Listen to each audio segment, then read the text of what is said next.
So thank you, Michael, for letting us interview you. So, what makes you look so young and fresh? Maybe the summer.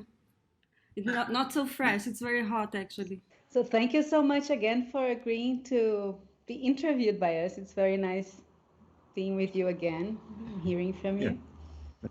less recycling, sure. Okay, so the first question is how do you view the circular economy movement today? And how do you see the cradle to cradle influence to this movement? And how do they relate to each other? There was Ellen MacArthur visiting 5 of my speeches in the United Kingdom, and Ellen MacArthur is a very influential dame. She was very successful as a sports person, sailing around the planet, and she got a foundation together, which is called the Ellen MacArthur Foundation, which systematically collected information, and and she said, I want to do this, and if you see the circular economy legislation of Europe, it is about 70% cradle to cradle. The key elements are to distinguish between biosphere and technosphere, yeah, which hasn't been done before. People thought, okay, chromium is a toxic heavy metal, whatever, so we need to minimize it. Or copper, for example. Yeah, copper in the biosphere is extremely problematic. In the technosphere, it can be used forever. So to differentiate between technosphere and biosphere is one of the key elements which has been picked up, to differentiate between consumption products and service products as well.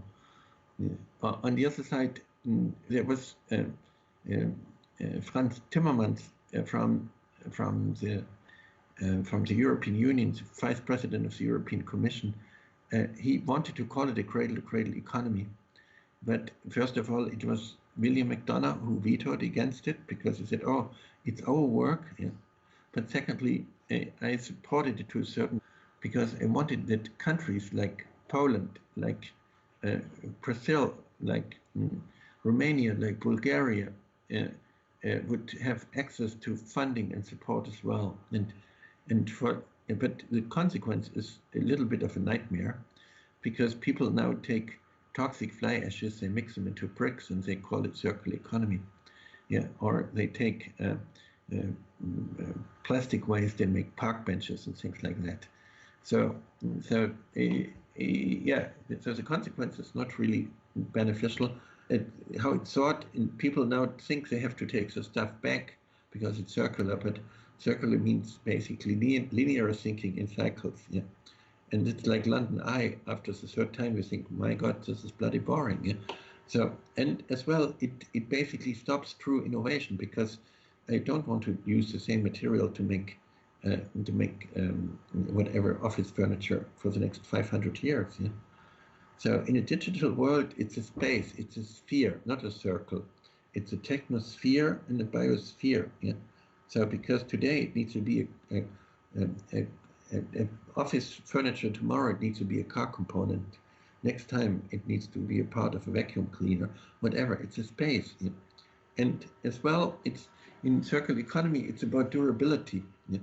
But in a digital world, it's about defined use periods, and it's a question about new business models. You cannot do circular economy with the existing business model. And like, for example, when you are in Europe, when you are planting a forest here today, you can put a loan on it, even if the forest is harvested in 30 years, yeah, and in 100 years, and we have any type of climate change, we have insects, we have all different types of risks, but we can still put a loan on it, even if it's harvested in 100 years. When you are making a window, yeah, out of aluminum and it's harvested in 30 years, there's no business model for it. So we need to learn how to organize businesses around it. It took me 6 years. Even I knew as a CEO of Philips quite well, to convince Philips that nobody needs LED lights. Yeah, it's about you need light performance. Yes, but it took 6 years. Even I had several masters and PhD students working on it, where I showed it would save 40% of the costs for all of us. Yeah, if you just sell the service, the performance instead of selling the LED light. Yeah. An LED light which lasts for 50,000 years, 50,000 hours, excuse me, doesn't make sense to sell it, yeah, because it stops innovation. Yeah. You are stuck with it forever. Yeah. So if you sell the service, you can use far better materials, not the cheapest ones.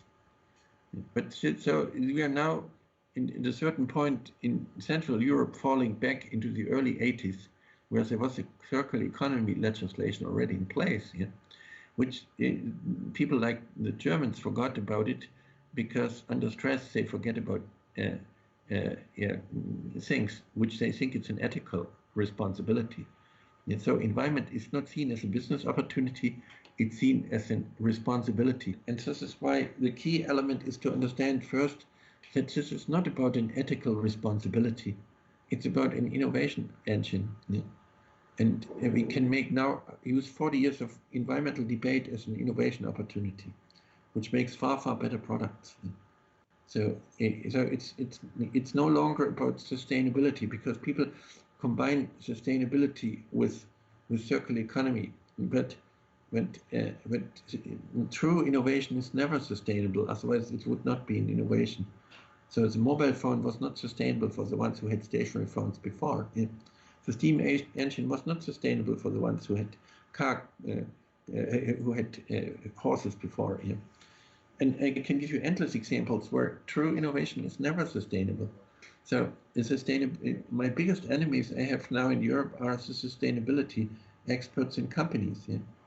Because they have their annual meeting, they have their annual conferences, they have their annual report, they add another electric vehicles to their fleet and they are proud of it. Yeah? And they just miss the opportunity that they could do innovation. Yeah? It's a 7 billion euro business just to do consulting on sustainability in Europe. Yeah? But it optimizes the existing stuff. Yeah? You're making your packaging 10% lighter, and you think it's good for the environment because you use less plastic, but it's not worth to collect it anymore. I did some work in Egypt where there's meters of plastic, yeah, and it's not worth to collect it because it's the wrong plastic from the beginning. Yeah. Just to clean it, to wash it, and to recycle it, it's 4 times more than it's valuable. Yeah, so it's 4 times more expensive to wash it and to process it than it's worth. Yeah? So that's why we have meters of plastic there. Even in 10 hours, you can only collect plastic which is worth about $1.50. This is where you cannot make a living with it. Yeah? This is why we have meters of plastic in Egypt, and I think it's similar in Brazil. Yeah? So we first need to say what is the right plastic, what is the right packaging, not optimizing the existing stuff. Yeah?